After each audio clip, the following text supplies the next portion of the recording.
வணக்கம். புத்தகம் ஆத்மா சாந்தி பகுதி 2. ஆத்தா, ஏன் இப்படி பயந்து சாவற? மத்தியானம் மேலதான் கடலுக்கு போக கூடாதுன்னு சொல்லியிருக்காங்க. 5 மணி படகுல பாடு முடிஞ்சதும் திரும்பிடுவோம். சொல்றா செபாஸ்டின்னு. அன்று கடலுக்குள் செல்ல வேண்டாம் என அரசாங்கம் எச்சரித்திருக்க, ஒரே ஒரு முறை கடலுக்குள் சென்று வர வேண்டும் என தாயிடம் கேட்டுக்கொண்டு நின்றிருந்தான் சூசை. உடன் தோழன் செபாஸ்டினும் தயாராயிருக்க 15 வயதின் இள ரத்தம் பரபரத்தது. ஊனர்கிட்ட கேட்டியா ராசா? வேண்டாம் என்பதை வேறு மாதிரி சொல்ல முயன்றது தாயுள்ளம். ஓனர் ஊர்ல இல்ல. ஓனர் அக்கா கிட்ட படகு வேணும்னு சொன்னா வேண்டாம் நான் சொல்ல போறாங்க. இல்லப்பா, கடலுக்கு போற நேரம் இல்லையே இது.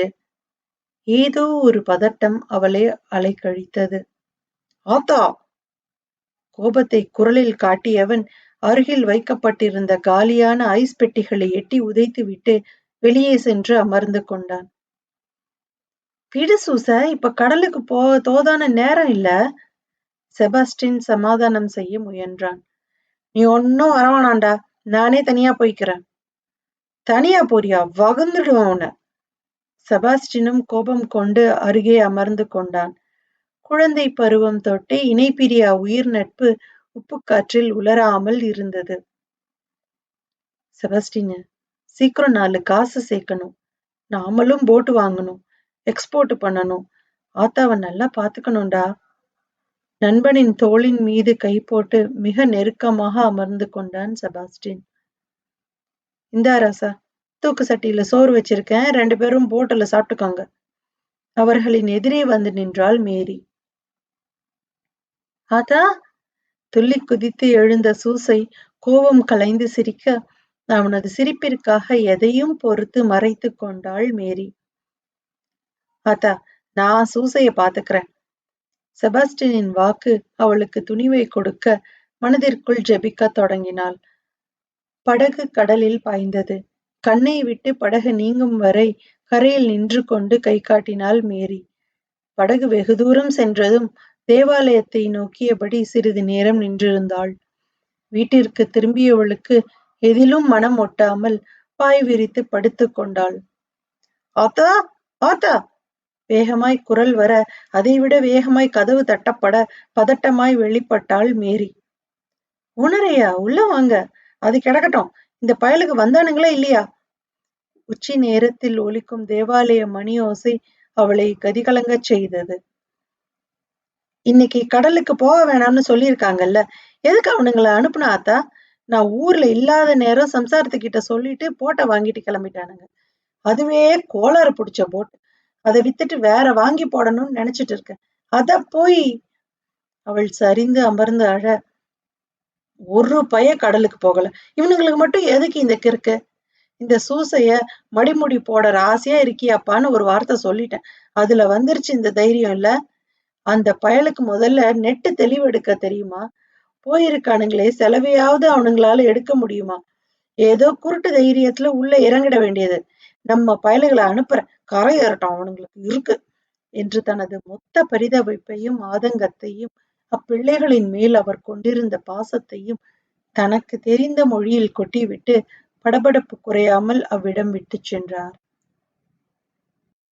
மேரி அமர்ந்த நிலையில் இருந்து நகராமல் தேவனின் பெயரை ஜெபித்திருக்க, அவளது மனதில் சிரித்தபடி விடை பெற்று கொண்ட மகனின் முகமே நின்றது. ஏ மேரி, பாவியா போயிட்டியே, ஓடியா என்று எங்கிருந்தோ வந்த குரல் வாயிற்படியில் அழுகையும் வேதனையுமாய் கண்மூடி கிடந்தவளை கலைக்க, தொலைவில் குழுமியிருந்த கூட்டத்தைக் கண்டு இவள் தலை தெறிக்க ஓடினாள். கூட்டத்தை விளக்கி தரையில் கிடந்த செபாஸ்டினை கண்டாள். என்ன மீறி ஏண்டா போனீங்க? ஏன் போனீங்க? அவனது சட்டை காலரை பிடித்து அவனை உலுக்கிக் கொண்டிருந்தார் ஓனர். கோபமும் அழுகையுமாய் அவர் நின்றிருக்க, உடலின் திராணி மொத்தமும் வடிந்து உயிருள்ள சவமாய் கிடந்தான் செபாஸ்டின். எதுவும் விளங்காமல் நின்றிருந்த மேரி சுற்றுமுற்றும் தனது மகனை தேடினாள்.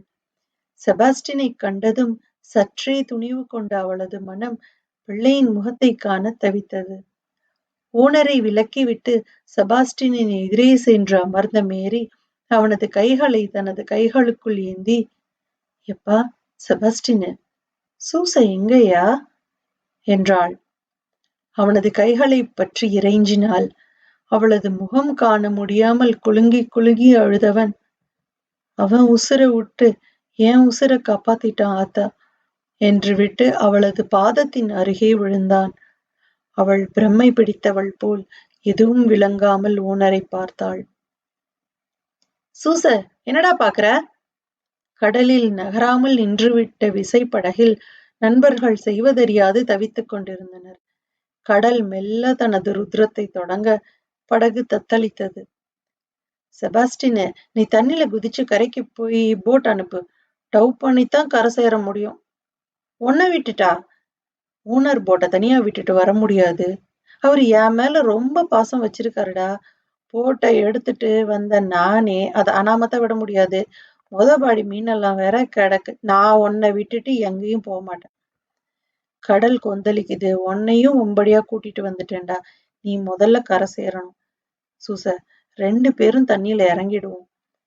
சருகில் சாரை பாம்பு நெளிவது போல் சத்தம் கேட்க என்ஜின் அருகே சென்று பார்த்தான் சூசை. என்னடா சூச, நீ வீல புடி, நான் பாக்குறேன் என்று நண்பனை அனுப்பிவிட்டு கவலையோடு என்ஜினை பரிசோதித்தான் சூசை. ஸ்பார்க் வருது, என்னவா இருக்கும்னு தெரியலையே. ஏசப்பா, என்னால ஓனருக்கு நட்டம் வந்துடக்கூடாது. போட்டை எப்படியாச்சும் கரையேத்து என்று மனதினுள் மருகினான். மேல் எழும்பி அடங்கிய அலையால் திக்குமுக்காடிய படகில் பொருட்கள் சரிய மூளையில் வைத்திருந்த டீசல் கேன் கவிழ்ந்து கொட்டியது. பரபரவென நண்பனிடம் ஓடி வந்த சூசை எதுவும் கூறாமல் ஒரே மூச்சில் அவனை கடலுக்குள் தள்ளினான். மறுநொடி நீர் தேக்கி வைத்திருந்த பேரலை கவிழ்த்தான். டேய் சூச, என்னடா ஆச்சு? நீயும் வாடா. தட்டு தடுமாறி கடலில் நீந்தியபடி ஓரளவுக்கு சுதாரித்துக் கொண்ட செபாஸ்டின் நண்பனை எண்ணி கவலை கொண்டான். என்ஜின் தீப்பிடிக்க, தண்ணில குதிடா சூச என்று செபாஸ்டின் கத்த, உடல் நடுங்கிய சூசை நீருக்குள் குதிக்க எத்தனிக்க இமைக்கும் நொடியில் வெடித்துச் சிதறியது படகு. அந்த தாக்கத்தில் நீருக்குள் மூழ்கிய செபாஸ்டின் சில நொடிகளில் மீண்டும் மேலெழ நீர் மீது தீக்காடு சூழ்ந்திருந்தது. தனது மொத்த சக்தியையும் திரட்டி அவன் சூச சூச என்று அழைக்க பதிலற்று போனது. மேல் எழுந்த வானுயர ஆழிப்பேரலை படகை விழுங்கி செபாஸ்டினை வீசி எறிந்தது. கடல் பரப்பில் எங்கோ வீசி எறியப்பட்டவன் கடல் அன்னையின் கருணையால் அலைகளின் கரம் வழியே கரையை நோக்கி அனுப்பி வைக்கப்பட்டான். அரை உயிரோடு அரைகுறை நினைவோடு மிதந்து கிடந்தவனை ஓனர் அனுப்பி வைத்த மீட்பு குழு மீட்டெடுத்து கரை சேர்த்தது.